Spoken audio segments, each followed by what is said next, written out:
दोस्तों, जब से राउज एवेन्यू की कोर्ट ने तथाकथित शराब मामले में ये पाया कि पूरा का पूरा मामला फर्जी था, मनगढ़ंत था और सारा का सारा जो केस है वो शायद के ऊपर टिका हुआ कि शायद ऐसा हुआ हो, शायद ऐसा हुआ हो, शायद ऐसा हुआ हो। और कोर्ट ने कहा कि ये मामला इस लायक भी नहीं है कि इस मामले में मुकदमा भी चले, यानी कि ट्रायल के लायक भी ये मामला नहीं है। और जितने भी लोगों को सीबीआई ने आरोपी बना था सबको डिस्चार्ज कर दिया गया। डिस्चार्ज जो है बरी करने से भी ऊंचे पेडिस्टल पर होता है, क्योंकि बरी तब होता है जब पूरा मुकदमा चले, सबूत गवाह ये सब हो, तब जाके बरी होता आदमी। मगर यहाँ पे मामले को ट्रायल के लायक भी कोर्ट ने नहीं समझा। अब भारतीय जनता पार्टी बड़ा माहौल बना रही थी। कई दिनों से मैं देख रहा था सोशल मीडिया पे, अरे ये कर देंगे, अब वो कर देंगे, हाई कोर्ट जा गए, वहां पहुंच गए। इतनी लंबी जो है हाई कोर्ट के अंदर सीबीआई ने अपील डाली है, अपील भी छाप दी अखबारों ने, कमाल ही कर दिया। अभी तक तो जजमेंट छपती थी, सीबीआई ने अपनी अपील तक, पिटीशन तक छपवा दी अखबारों के अंदर। चलो ठीक है, आज सिर्फ और सिर्फ केंद्र सरकार के वकील को सुना गया। हमारे वकील को तो सुना ही नहीं गया। आज सिर्फ केंद्र सरकार के वकील ने अपनी एक तरफी कहानी सुनाई और उसके बाद कोर्ट ने ट्रायल कोर्ट के, यानी कि राउज एवेन्यू के कोर्ट के उस फैसले पर जिसमें उन्होंने कहा कि तमाम आरोपियों को हम डिस्चार्ज करते हैं, उस पर कोई स्टे ऑर्डर नहीं दिया। वो ऑर्डर आज भी वैसा का वैसा खड़ा है, मौजूद है, एक्टिव है। उस पर कोई स्टे ऑर्डर या रोक कोर्ट द्वारा नहीं लगाई गई। ये बहुत बड़ी बात है कि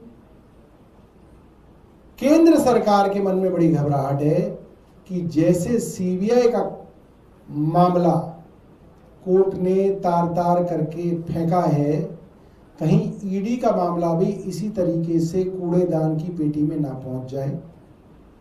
इसलिए उन्होंने कोशिश की कि साहब ईडी का मामला जो है उसको चलाया जाए, ईडी का ना रोका जाए, ईडी को चलाया जाए।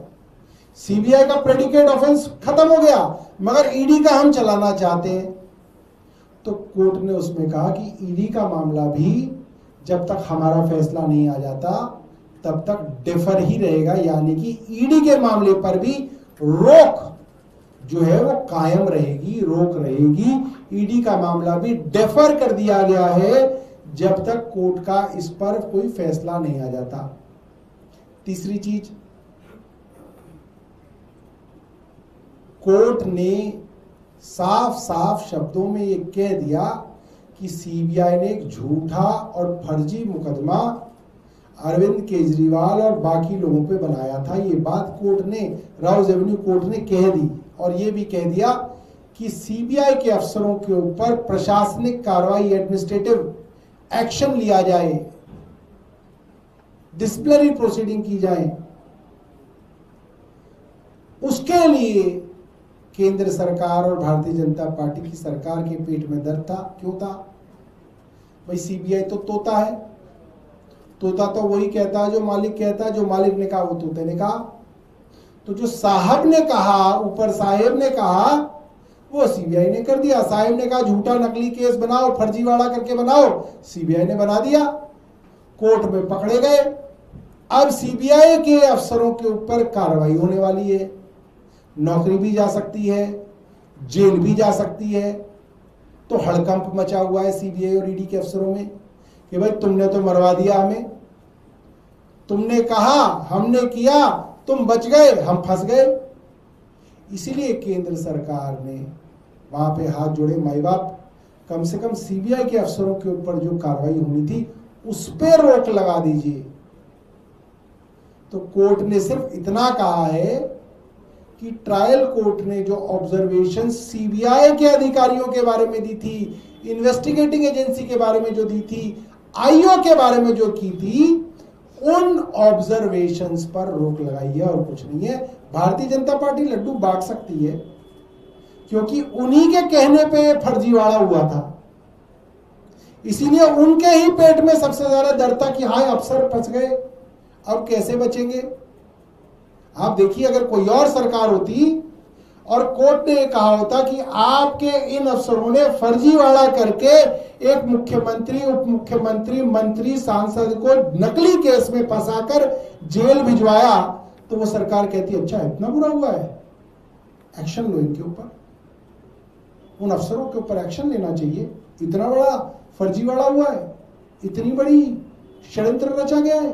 ना ना ना, भारतीय जनता पार्टी उन्हीं का निर्णय ऐसा षड्यंत्र, तो क्योंकि उनको पता ही है उन्हीं के कहने पे षड्यंत्र रचा गया है, इसलिए उन षड्यंत्रकारी अफसरों को बचाने के लिए कोर्ट के सामने केंद्र सरकार लेट गई।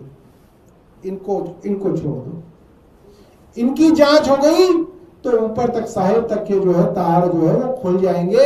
सीबीआई के अफसर बता देंगे कि केंद्र सरकार के गृह मंत्री और केंद्र सरकार के प्रधानमंत्री के कहने पर, की डायरेक्शंस पर, के दबाव में ये कुकर्म उन्होंने किया है। इसलिए अपने को बचाने के लिए केंद्र सरकार, अपने आप को बचाने के लिए कि कहीं ये चीटे हमारे दामन तक ना आ जाएं, खुद को बचाने के लिए सीबीआई के अफसरों के ऊपर कार्रवाई पर फिलहाल रोक लगाई गई है। फिलहाल, हमेशा के लिए रोक नहीं लगाई गई है। और कोर्ट ने कहा है कि जो बातें केंद्र सरकार की सॉलिसिटर जनरल ने कही है उस पर जो बाकी पार्टियां वो क्या कहती हैं, इसलिए उनको नोटिस दिया गया है कि भाई आप बताइए, इन्होंने ये कहा, अब आप बताइए आप क्या कहते हैं। उसमें क्या हो तो होगा ही, एक पक्ष अपनी बात रखेगा तो कोर्ट दूसरे पक्ष को नोटिस देके कहेगा कि भाई आप भी अपनी बात रखिए। तो ये है, और भारतीय जनता पार्टी इसको पता नहीं क्या कह के इस वर्डिक्ट को लेके कूद रही है, मगर ऐसा मुझे नहीं दिखता। मुझे तो ऐसा लगता है कि ये जो मामला है, ये जो राउज एवेन्यू कोर्ट का जजमेंट है, वो आज वैसा का वैसा खड़ा है और उसके ऊपर कोई भी डिस्चार्ज से संबंधित स्टे ऑर्डर नहीं आया है। प्रदेश अध्यक्ष हैं वीरेंद्र सचदेवा, वो कह रहे हैं कि बहुत सारे ऐसे मामले हैं जिनमें निचली अदालत से राहत मिली, लेकिन ऊपरी अदालत में गए तो फिर वहाँ कौन से मामले मुझे भी बता दो ना, कौन से मामले हैं? बहुत सारे हैं, कौन से हैं बताओ। उन्होंने जिक्र किया लालू यादव वाला है, लालू यादव को मिल गया, बताओ इसमें मामले में क्या हुआ? और कई मामलों का भी जिक्र किया। अरे हमारे कौन से मामले में? लालू यादव कहीं भी जाए, हमें क्या करना लालू से? हमारा बताओ, हमारे कौन से मामले में उन्हें राहत मिल गई, मुझे ये बता दो। सीबीआई के अफसरों को राहत मिल गई है थोड़ी सी कि उनके ऊपर जो एडमिनिस्ट्रेटिव कार्रवाई होनी थी, जो डिसिप्लिनरी प्रोसीडिंग होनी थी, उस पर फिलहाल रोक लगा दी।